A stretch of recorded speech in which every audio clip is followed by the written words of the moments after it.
Lo primero de todo que os querría yo decir es que estos templos abarrotados, las masas que no pueden entrar a los auditorios, esto me ocurre en todos los países. Y me ocurre en todos los países porque efectivamente hay un hambre de las personas de conocer acerca de este campo. Existe un hambre en todas las personas, incluso en algunos que dicen, mire padre, yo no creo en Dios, no creo en la Iglesia, no, pero su conferencia me interesa mucho, quiero escucharle. Y soy ateo, pero quiero escucharle.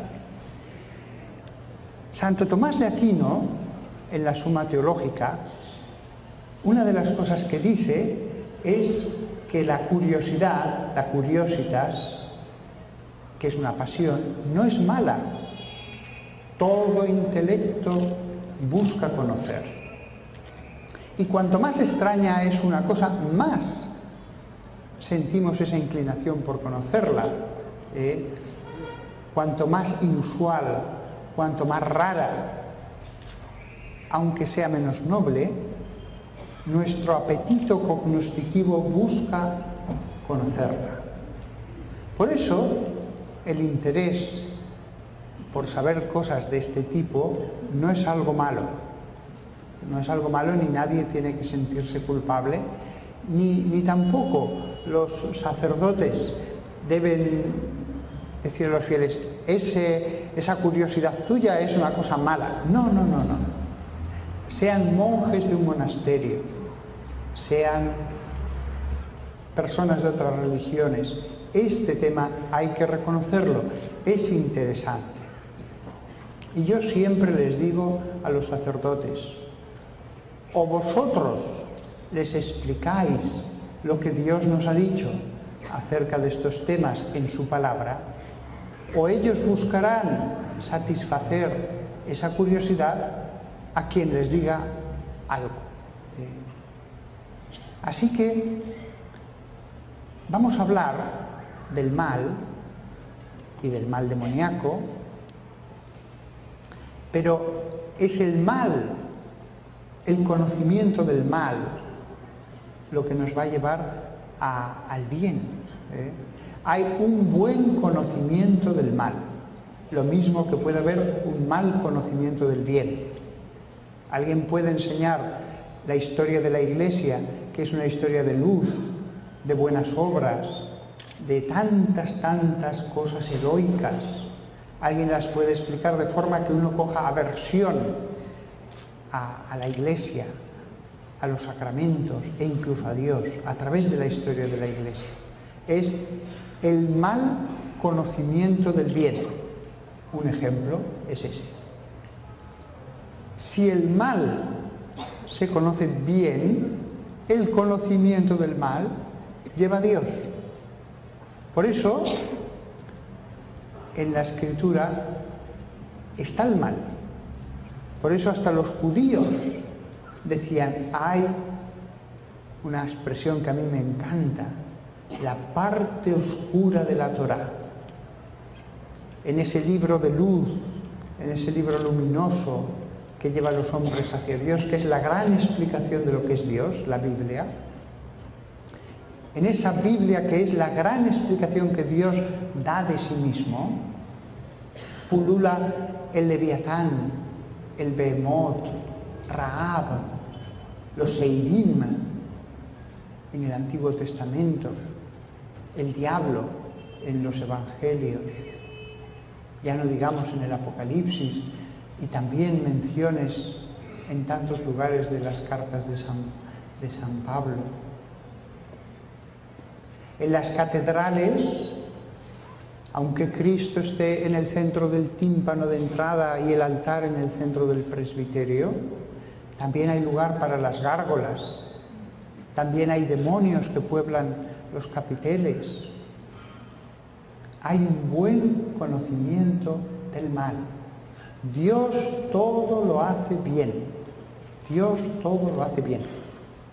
Dios, que permitió que en este mundo material se manifestara el mundo espiritual a través de milagros, a través de místicos, también en su sabiduría dijo: quiero permitir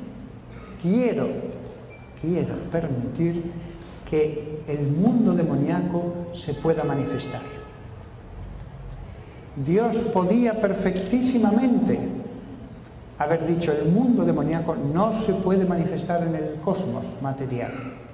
Podía, pero Dios dijo: no, expresamente lo permito. Y las manifestaciones tanto de lo bueno como de lo infernal llevan a Dios. A lo mejor alguien no cambiará de vida por más que haya oído hablar de los estigmas del Padre Pío, o de la sábana santa, ese milagro, o de tantísimas otras cosas que ocurren en nuestro mundo, de forma continua algunas de ellas, iconos que trasudan óleo, en fin, otras muchas cosas que podríamos tocar ahora. A alguien a lo mejor eso no le hace cambiar, pero la manifestación del mal que le ha tocado en su familia, que le ha tocado en una mala experiencia, de la que fue testigo cuando era joven y estaban haciendo espiritismo, a lo mejor eso sí, a lo mejor eso inicia un proceso que le lleva a Dios. ¿Cuántas veces me he encontrado con ateos empedernidos que cuando se encuentran con el sacerdote en un autobús, en un viaje, donde sea, te dicen: no, yo no creo en los curas ni en... Pero después te pones a hablar y dice: bueno, pero algo hay. ¿Pero por qué? Algo hay. Dios nos muestra ya desde el mismo jardín del Edén el árbol de la vida, con eso es suficiente, pero también el árbol del conocimiento del bien y del mal. El conocimiento puede ser una fuente de corrupción si se toma mal ese conocimiento, si se bebe de mala manera de esa fuente del conocimiento. O puede ser ese conocimiento del bien y del mal algo vivificador. No, vivificador no, solo vivifica el árbol de la vida. Pero el árbol del conocimiento del bien y del mal puede llevar hacia también el otro árbol. Daos cuenta de que en ese jardín fue Dios mismo el que plantó esos dos árboles. No fue que el demonio puso ahí una semilla. El demonio va a tentar a través del conocimiento, pero el conocimiento en sí es una cosa buena. Es en el modo en que usamos las cosas como se transforma lo bueno en malo. Pero Dios, como dice, y vio Dios que todo era bueno. El conocimiento del mal, bien hecho, nos lleva a Dios. Cada vez que pasa más tiempo y profundizo con mi razón, no con revelaciones, no con visiones, cada vez que profundizo más en lo que es el infierno, en lo que es todo ese mundo de los alejados de Dios, de los sin Dios, eso me lleva cada vez más a Él. A veces los hombres van a Dios por puro miedo. Si van a Dios no me importa por qué van a Dios. A veces el miedo guarda la viña, a veces el miedo al infierno, el miedo al castigo, vale, no importa. Lo importante es que se acerquen, que los hombres se acerquen. Y una de las cosas Bueno, una de las cosas no. La cosa más terrorífica que pueda haber en la creación es la manifestación del demonio, la manifestación en la posesión demoníaca. Allí él actúa directamente, a través de un cuerpo, que lo llamamos posesión. En los evangelios se los llama los daimonezomenus, los endemoniados, una palabra que no deja lugar a dudas, una palabra muy específica. Otras palabras son más ambiguas, pero la palabra, el término que Dios escogió en los evangelios es endemoniados. Esa sería la traducción exacta. Y los evangelios nos dicen que Jesús a unos los curaba, y se usa el verbo curar de sus enfermedades, mientras que en el texto griego a otros se usa otro verbo especial, los exorcizaba, y dice que ellos eran endemoniados. Usa un verbo totalmente específico, con un sustantivo totalmente específico que no se usa para nada más. La labor de Jesús eran las dos cosas. Yo, antes de dejar Roma, di una conferencia a sacerdotes y empecé a repasar los textos de los evangelios en que aparecía Jesús exorcizando. Es esta señora que se mueve sobre un... pensaba que había un cable allí, pero no. Alguien pisa un cable. Fuimos examinando los evangelios. Yo dije, los 4 evangelios no va a dar tiempo, pero al menos San Mateo. Y en hora y media no pasamos de la mitad del evangelio de San Mateo. No es que se hable un par de veces de Jesús como exorcista, es continuamente se machaca, se repite la misma idea. Y esto tiene un mensaje. Bueno, varios mensajes, pero uno para la gente que vive en una época ya tan lejana a esa. Tened cuidado, el demonio existe. Primero, no os pongáis en peligro. No os pongáis en peligro con espiritismo, los jóvenes, con santería, con brujería, me va mal el negocio, la jovencita que dice quiero conseguir el amor de mi vida. Otros dirán, me dicen que allí no se escucha. No se escucha nada de nada. Vale. A ver, sigo hablando mientras ellos tratan de poner remedio. De todas maneras, esto ocurre en todas partes. Los micrófonos es una ciencia que todavía no ha avanzado demasiado, por lo que veo. Bueno, sigo hablando y si no lo resuelven en 5 minutos, vuelvan a hacerme un gesto. El mensaje es claro, no podemos ponernos en peligro. No importa que el negocio vaya mal, no importa que sea el amor de mi vida. Existen esas fuerzas demoníacas.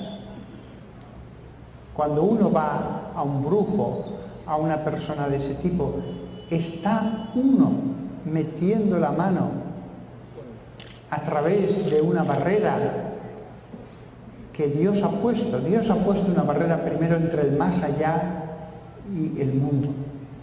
Si Dios ha puesto esa barrera, no quieras tú traspasarla, porque cuando retires la mano vas a traer cosas contigo. Y esto también nos ayuda a recordar que existe la tentación. ¿Cuántas veces se nos advierte, orad, orad contra la tentación? Si vosotros oráis, podéis alejar al tentador. No os dejéis engañar, no sois solos vosotros mismos. También hay una fuerza, como decía Pablo VI, un ser personal, pervertido y pervertidor que recorre la historia humana. Por lo tanto, la lectura del Evangelio, aun centrada en Cristo, aun centrada en el bien, es muy machacona en este aspecto. Hasta en el mismo Padre Nuestro, líbranos del mal, que se puede traducir también como líbranos del maligno, porque significa lo mismo la palabra griega.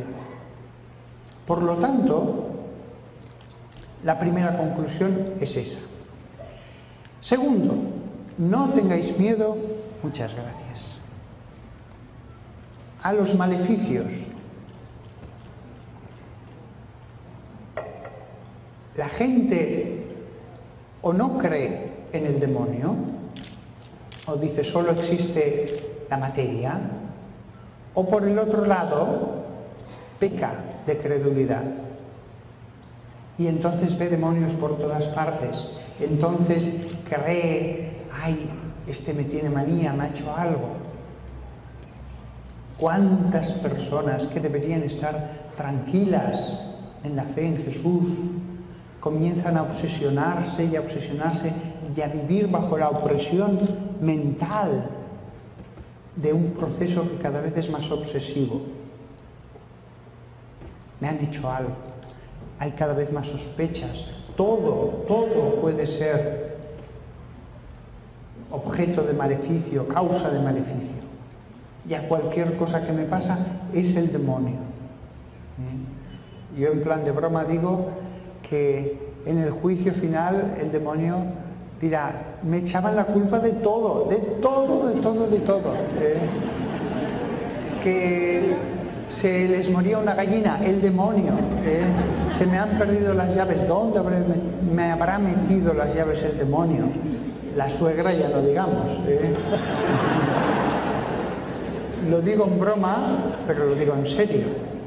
No sabéis la cantidad de consultas que tengo al año. Bueno, ahora estoy haciendo mi doctorado, pero cuando estaba en la parroquia y venían de toda España, todos los días, no sabéis la cantidad de consultas que tenía. Es que mi suegra en realidad no quería que nos casáramos. Y entonces, y te cuentan, yo una vez di un sermón sobre las suegras, pobres suegras, dije, pobres suegras. Y hablé también que decían en el pueblo, madre mía, si parece que sea una suegra. Pero hablé con convicción, porque es verdad, siempre el proceso de la sospecha es que no tiene fin, no tiene fin. Y al final, como tu mente empieza a encajar todas las piezas, todo encaja. Que me pongo enfermo es por el demonio, que me sale algo mal es por el demonio, todo es demoníaco. No es eso lo que nos enseña la palabra de Dios.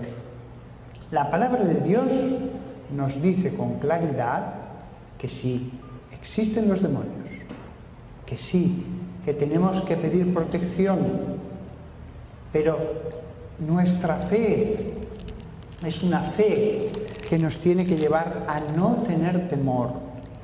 El temor es malo. El temor no lo quiere Dios. No nos ha salvado para que ahora vayamos nosotros a caer en esa falta de confianza en Dios. Todos somos niños. Todos somos niños.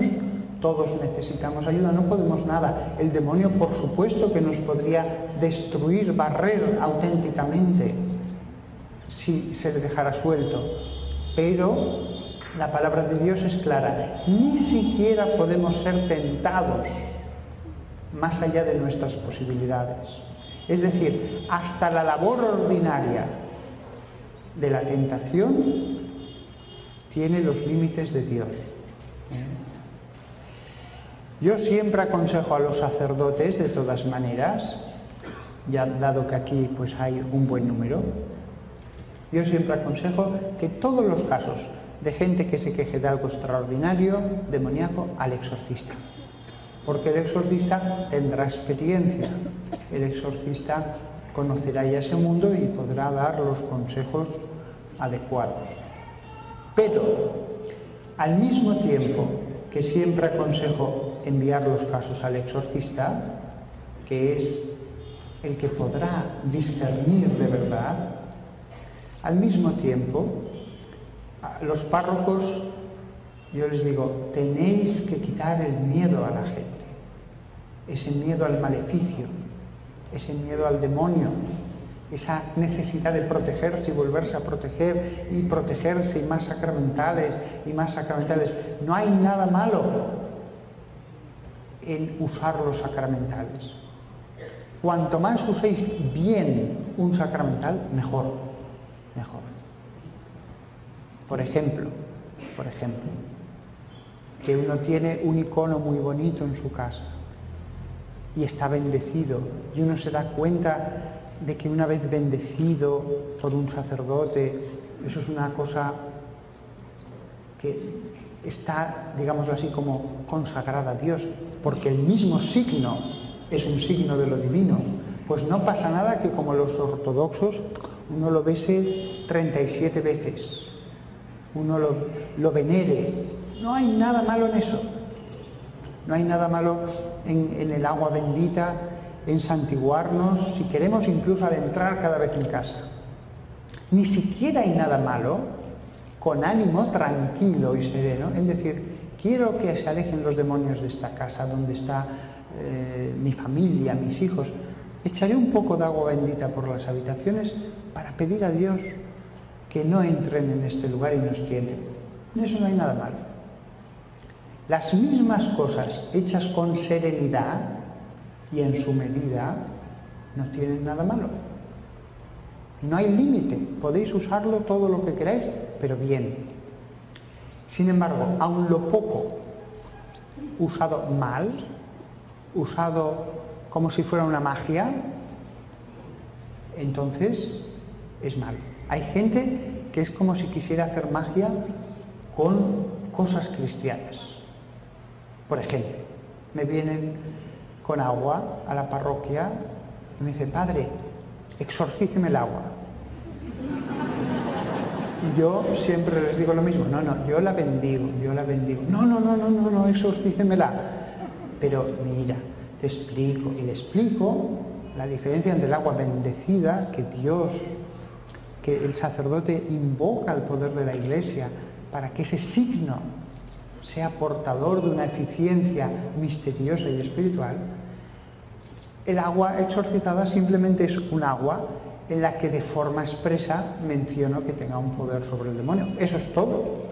Eso es todo. No quiero que me la exorcice. Y entonces yo le digo, no, porque si no te quedas tranquilo con lo uno, después me pedirás que te exorcice el aceite, que también hay una oración, tú no lo sabes, pero también hay una, y la sal, que también había en el ritual romano otra oración, y después me pedirás que te exorcice todo, en el ritual gelasiano, hay rituales de la Edad Media en el que encontramos exorcismos para todo. Al final el alma no se aquieta, siempre pide más, siempre ve la acción del demonio en todo, y te lo piden con ansiedad, te lo piden. ¿Por qué no tienes fe? ¿Por qué no oras a Dios que te ayude? Y ya está. Dado que hay muchos sacerdotes aquí, no los miro hacia atrás porque si no me escucháis en el micrófono, todos. También les voy a decir a ellos unas nociones generales de cómo distinguir quién está poseso y quién no está poseso. Mirad, mejor que explicaros teorías, cuando yo recibía a la gente en la parroquia, después de hablar un poco con cada uno, ellos se ponían en el banco y yo pasaba y oraba por ellos. Oraba concentrado, pues 2 minutos. Si lo que había hablado me inducía a pensar que había algo maléfico, estaba algo más de tiempo. Y si al final le decía, ¿usted siente algo? No, nada de nada, no. Insistía un poco más, nada, no, pues usted no tiene nada. No veo en usted nada del demonio. Pasaba otra.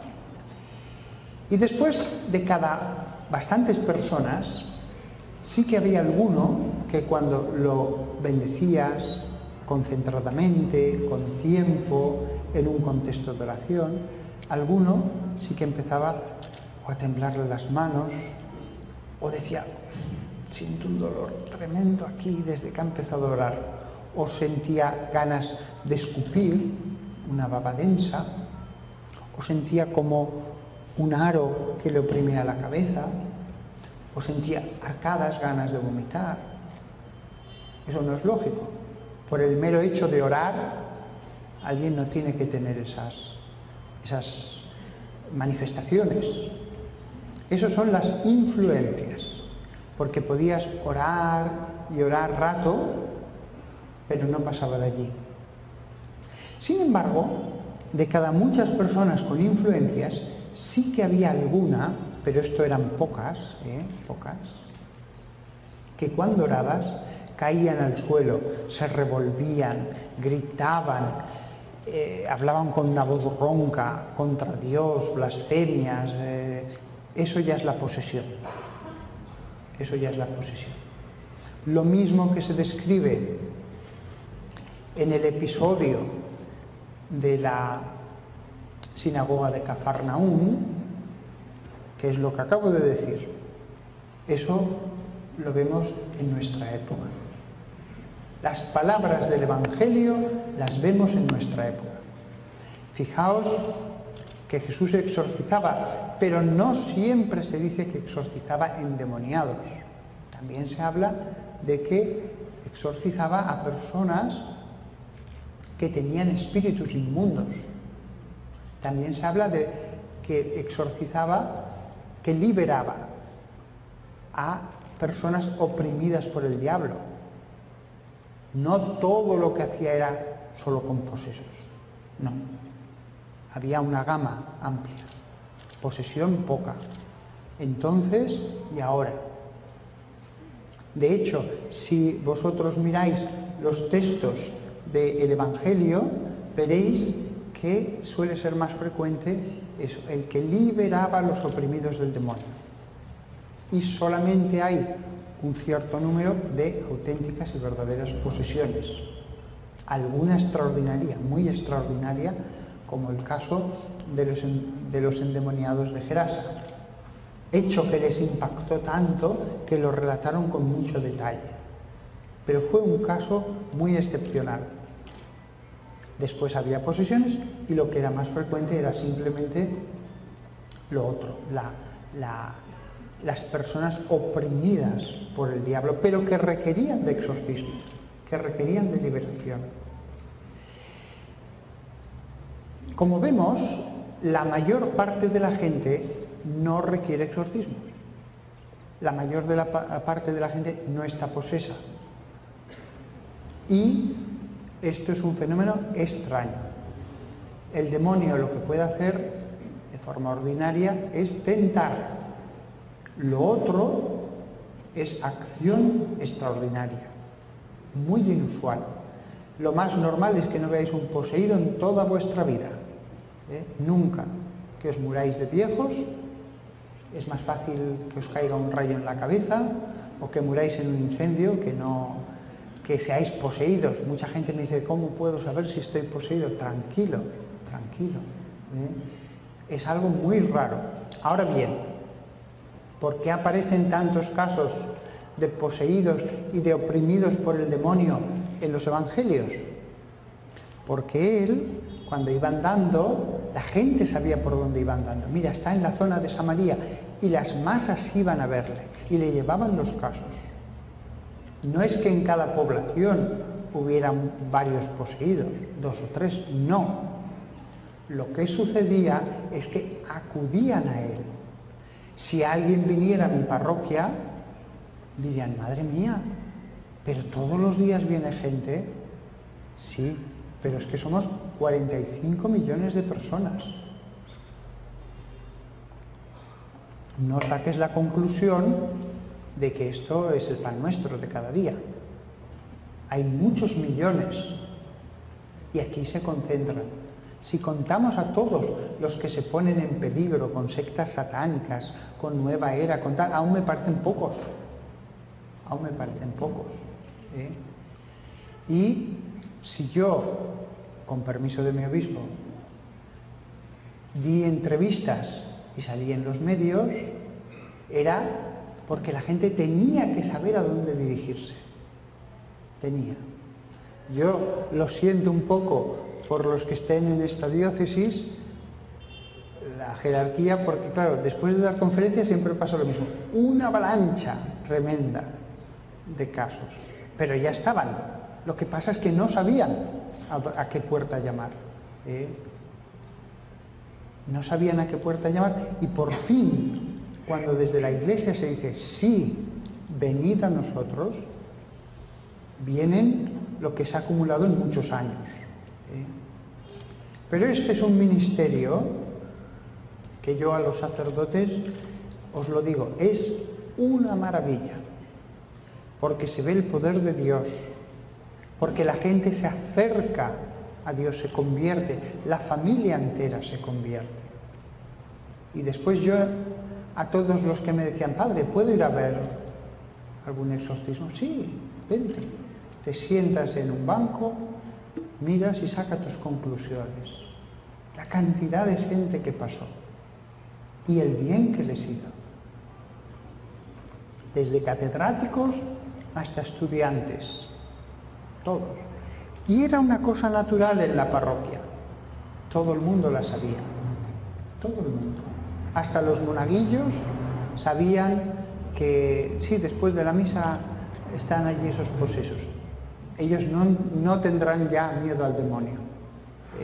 Lo veían con naturalidad, a veces con curiosidad se quedaban detrás de la puerta escuchando, no de la puerta de la capilla, sino de la puerta de fuera, que había un pasillo, varias puertas, pero a veces los gritos eran terribles, hasta los muros gruesos de la iglesia traspasaban los gritos, hasta a veces debajo de la tierra, en la capilla que teníamos con muros de hormigón, era increíble, a veces eran gritos sobrehumanos.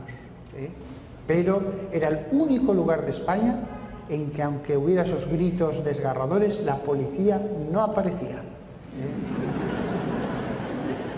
Incluso un vecino que me tenía especial manía porque se oponía a eso, decía que dónde iban los demonios que salían, y claro, estaba fastidiadísimo. Un día llamó a la policía solo por fastidiar y el jefe de policía le dijo: ¿pero está el coche del párroco aparcado delante? Sí, pues tranquilo, no pasa nada. Todo el mundo lo sabía, desde el alcalde, era una cosa natural, como en los primeros tiempos. Era una predicación diaria, se insertaba en la pastoral de la parroquia.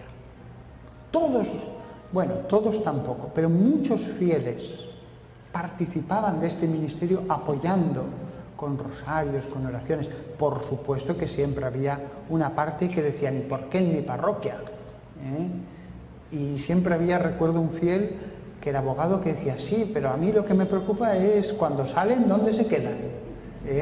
¿Dónde se quedan?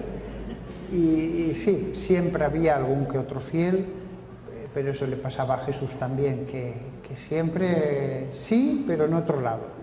Como cuando uno ayuda a los pobres, ya, pero es que aquí hay mucho pobre en esta parroquia, viniendo a pedir ayuda y viniendo, siempre habrá alguno, pero la mayoría no. La mayoría, como se desarrolló poco a poco, de un modo natural. Cuando acabé la tesis venía un caso pues entonces poco a poco se fueron habituando, como el que se mete en una piscina fría. Pero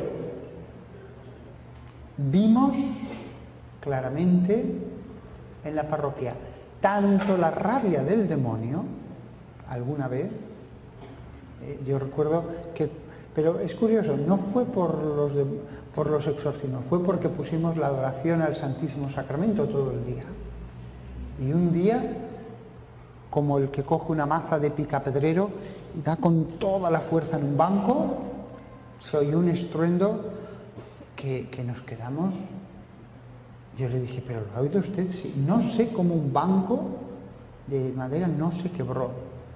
Fue como si le hubieran dado con una maza. Y estoy seguro de que era la rabia por lo que en ese momento había allí, la exposición del Santísimo Sacramento. Es curioso, la lucha contra el demonio cada vez nos llevó a todos, párroco incluido, a una mayor devoción a la Eucaristía, a una mayor centralidad de Cristo en la Eucaristía. Y todo se conjugaba perfectamente. La Eucaristía, Cristo presente como la gran fuerza exorcística, ya de por sí. De hecho, a todos los casos que venían, yo les decía, bueno, sí, pero no penséis que esto es llegáis, os toco con una varita y estáis liberados. Tiene que haber una conversión. Entonces, venid con el propósito de hacer oración toda la tarde. Venís a la misa, estáis en la adoración al Santísimo, después hablo con vosotros, después oro. Y después ya os digo a cada uno lo que haya visto que hay. Es decir, los que venían a hacer oración por la tarde. Por la mañana recibía los casos individuales. Pero yo animaba al que pudiera venir por la tarde y pasar a la tarde en oración. Entonces, no era solo mi oración, era la adoración, era la misa, era el tiempo que estaban allí, porque se les predicaba, mirad, vosotros habéis venido aquí con una mentalidad casi mágica. Tengo esto, sáquemelo, pero yo sigo con mi vida. Jesús primero predicaba y después de predicar hacía las obras de poder que ratificaban su palabra. Tenéis que creer, tenéis que cambiar de vida, aunque sea poco a poco. Algunos venían en situaciones muy irregulares, muy malas, les decía, tranquilos, me conformo con que empecéis a dar pasos. Me conformo con que cada día comencéis a leer 5 minutos el Evangelio y lo meditéis, y que hagáis una visita a la iglesia, que recéis 2 misterios del Rosario. Me conformo con poco, pequeños pasos. Tampoco Jesús a algunos les decía todo aquí y ahora, no. Tú das unos pasos y el Espíritu Santo te va guiando poco a poco.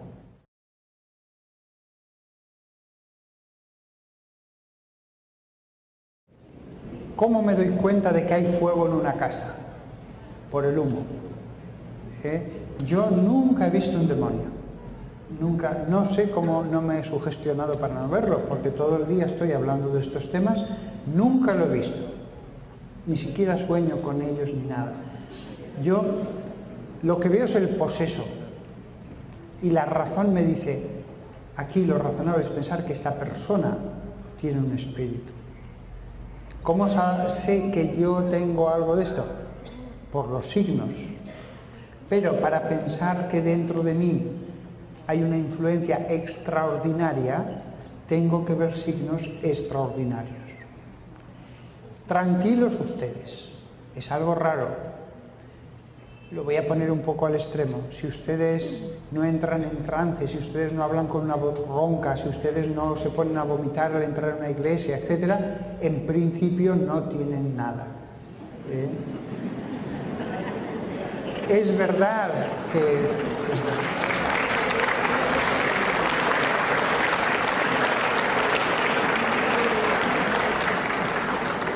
Es verdad que hay personas con pequeñas influencias. Le voy a poner un caso. Viene una señora, me dice, padre, tengo una depresión espantosa, una depresión que no la resisto, que alguna cosa más, tal, nada. Por más que le pregunto, solo es depresión, no hay nada extraordinario, ¿vale? La depresión es una enfermedad. La depresión puede provenir del pecado, pero puede ser una prueba de Dios. La puede padecer el pecador, la puede padecer el santo. La depresión es una enfermedad. Entonces, viene una señora, me cuenta todo, nada extraordinario, oro por ella. Y de pronto entra en trance, pone los ojos en blanco, se queda ahí, hay una influencia. En ese caso concreto, la depresión es causa de un espíritu o, además de la depresión, hay un espíritu. Recuerdo un caso de una chica joven que vino. Tenía un trastorno obsesivo que le llevaba a lavarse las manos 40 veces al día. Cuando vi las manos era un espectáculo horroroso. Eran, no os exagero, como las manos de ET, toda la carne abrasada, literalmente. Eso es una enfermedad, eso es un trastorno del comportamiento que tiene causas naturales. Aún así, oré por ella y ella empezó a dar los signos de influencia, no de posesión, de influencia. En ese caso, además de la enfermedad, había una influencia. ¿Era causa lo demoníaco de la influencia? Yo le dije, mira, tienes que seguir con el psiquiatra, tienes que obedecerle, tomarte la medicación, etc. Pero, una vez a la semana, vente aquí y oramos juntos, te bendecimos y tratamos de que lo que haya maligno dentro se marche. O sea que, como veis, hay casos más complicados, otros son nítidos, tanto que sí como que solo enfermedad.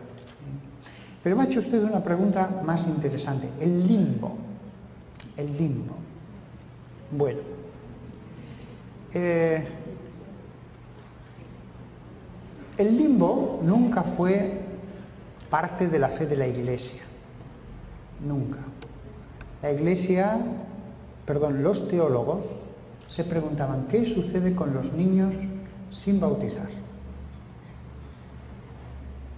No nos dice nada la palabra de Dios. Entonces algunos teólogos dijeron, igual existe un estado en el que como no pueden ir al cielo porque están sin bautizar, pero tampoco pueden ir al infierno porque no han cometido pecado mortal, pues igual están en un estado sin ver a Dios, pero felices, de un modo natural. Pero claro, esta teoría todo el mundo comprende de un modo instintivo que qué culpa tienen ellos. Entonces, el limbo fue cayendo en el descrédito, pero tampoco nadie dijo qué podía pasar con esos niños. Yo, cuando le empecé a dar vueltas a esta teoría, dije, pues, ¿qué pasará con esos niños? Y después de años de pensarlo y pensarlo y pensarlo, he llegado a una conclusión personal que os la participo, dado que esto es un interrogante que se hacen muchos cristianos, digo cristianos como sinónimo de seguidores de Cristo, ya sé que aquí lo empleáis como sinónimo de protestantes, pero cuando use la palabra cristiano es sinónimo de seguidor de Cristo. Muchos fieles se hacen esta pregunta, así que para no dejar sin ninguna respuesta os participo mi opinión personal, que puedo estar completamente equivocado. Voy a responder a lo del libro. Sí. Entonces, los niños, pienso yo que pasan por un tiempo en el que son instruidos por los ángeles y después toman una decisión por la cual pueden entrar en el cielo o condenarse, como los ángeles. ¿Por qué pienso esto? Pienso esto porque si Dios, una vez que ha creado el alma, que es una cosa grandiosa, grandiosa, es más que el planeta Tierra, un alma vale más que el universo, y que lo único que le falta es formación y un tiempo para tomar decisiones salvíficas con la acción de la gracia, una vez que Dios ha hecho lo más, la creación del alma, ¿va a dejar de hacer lo menos, darle la formación? A mí me parece que no. A mí me parece que no. Por eso, mi opinión personal es que las almas de los niños abortados, de los que mueren por razones naturales, de los que mueren ya habiendo nacido pero sin uso de razón y sin bautizar, son recogidos, los ángeles los instruyen y ellos, como los ángeles hicieron en su día, toman una decisión. Esta es mi opinión personal.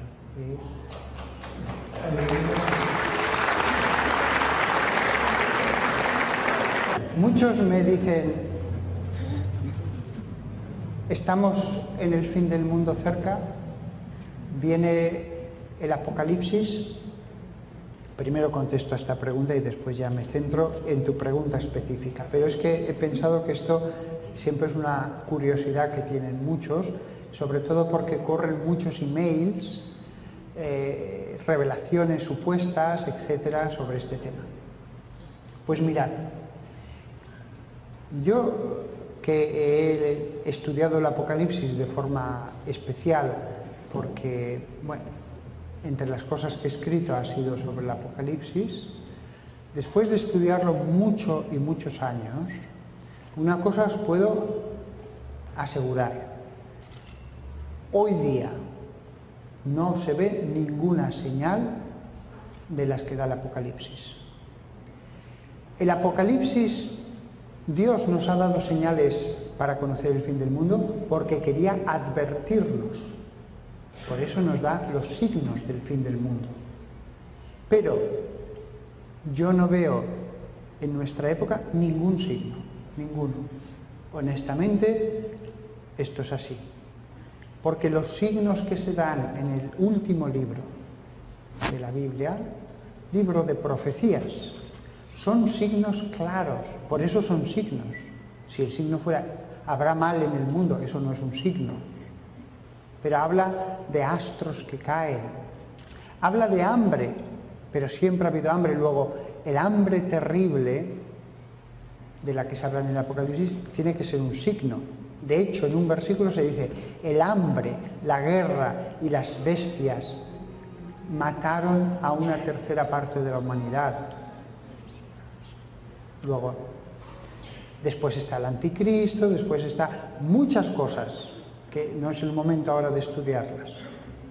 No lo vemos en nuestra época. Otra cosa distinta es que pueda venir una purificación. Eso sí, hay pecado, se acumula el pecado.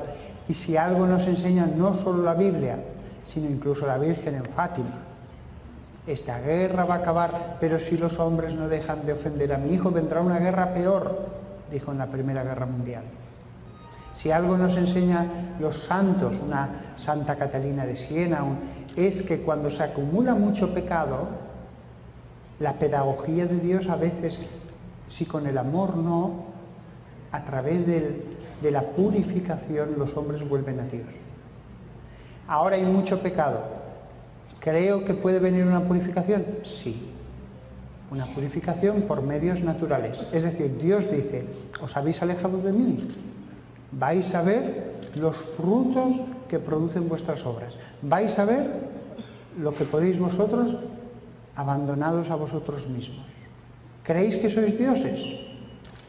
Muy bien, pues vamos a ver cuál es vuestro poder. No necesitamos de Dios. En ese sentido, podemos ver cómo a veces el castigo de Dios es que las leyes naturales sigan su curso.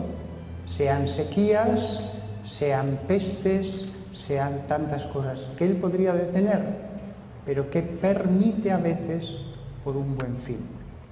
Y ya yendo a tu pregunta más concreta, la acción del demonio en este mundo. Yo creo que ahora la acción más grande es que el demonio, a través de la tentación, intenta que las sociedades que antes eran católicas se secularicen, que Dios sea barrido de toda esfera pública, que no haya nada que recuerde la presencia de Dios. Y se cambian las leyes, se quitan las cruces de las calles, lugares donde ya no se permiten procesiones, es decir, que se quita Dios, que la religión solo esté en los templos o en el seno de las casas. Yo creo que ahora va por ese camino, porque antes todo recordaba a Dios, todo. Las calles con sus hábitos religiosos, con sus campanarios, las campanas sonando, procesiones, imágenes religiosas, por todas partes había antes, ¿eh? El tiempo mismo estaba sacralizado, todas las fiestas eran fiestas religiosas, todas las fiestas se señalaban con grandes actos litúrgicos, la misma vida del hombre estaba jalonada del bautismo, todo momento. Los gremios, cuando celebraban su fiesta, o una fiesta religiosa, un patrono, todo llevaba a Dios. Hasta a veces por hipocresía, la gente no pecaba, al menos públicamente. La sociedad llevaba a Dios como sociedad. Eso es lo que está siendo desmontado y de allí vendrán males peores y peores y peores y peores. Creo que este es el mayor mal. Los demonios, cuando salen de una persona, van al aire. San Pablo dice que son las potencias del aire y pueden seguir tentando. El mero hecho de que el exorcista lo envíe al infierno no necesariamente lo envía al infierno. San Pablo insiste, eso son las potencias del aire. Puede parecer excesivamente físico, pero sí, ellos se mueven por el aire. Y esto puede ayudar incluso a la imaginación. Nos podemos imaginar a los ángeles también llenando este templo cuando estamos sobre todo en la misa. La imaginación ayuda. Los santos lo han visto de un modo muy material. Los ángeles están a nuestro lado. Yo pienso eso. Yo creo que el mero hecho de que el sacerdote lo envíe no los envía. Pero su pregunta sí que tiene una gran profundidad, porque la palabra de Dios da la sensación de que hay unos demonios que están sobre la tierra y otros que están encerrados. Porque sí que en el Apocalipsis se dice, por ejemplo, que se abrirán las puertas del abismo y saldrán todos sobre la tierra. En ese sentido sí que a lo mejor Dios limita el número de demonios sobre la tierra para que los hombres no sean excesivamente tentados. Esa es del mismo modo que también los ángeles. La palabra de Dios da la sensación de que lo que afirma es que hay algunos ángeles sobre la tierra, pero que hay otros muchos que están en el cielo, porque hace esa distinción muchas veces. Y de hecho, por ejemplo, los 7 espíritus que están delante del trono del Cordero, se dice en varios libros de la Biblia que recorren la tierra. Y siempre se habla de 7 espíritus que están justo delante del trono del Cordero. Sin embargo, y que mucha gente dice que son los 7 arcángeles, aunque en la Biblia solo se nos habla de 3. ¿Quién sabe? Dios sabrá. Sin embargo, otros ángeles poderosísimos, como los serafines, los querubines, por ejemplo, en Apocalipsis se dice que hay 4 grandes seres vivientes alrededor del trono del Cordero que día y noche cantan santos, santos, santos el Señor. De estos da la sensación que no, que estos, los más poderosos de toda la jerarquía angélica, que estos están solo alrededor del Cordero, no recorren la tierra, porque no aparece ningún versículo en que ellos intervengan expresamente. Esto tiene su lógica. Tiene su lógica si vemos el palacio de un gran rey.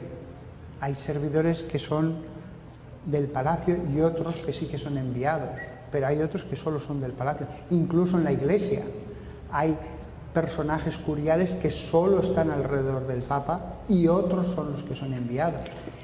Quizás, es una hipótesis, el mundo angélico también tiene estas distinciones que son razonables, pero es un misterio.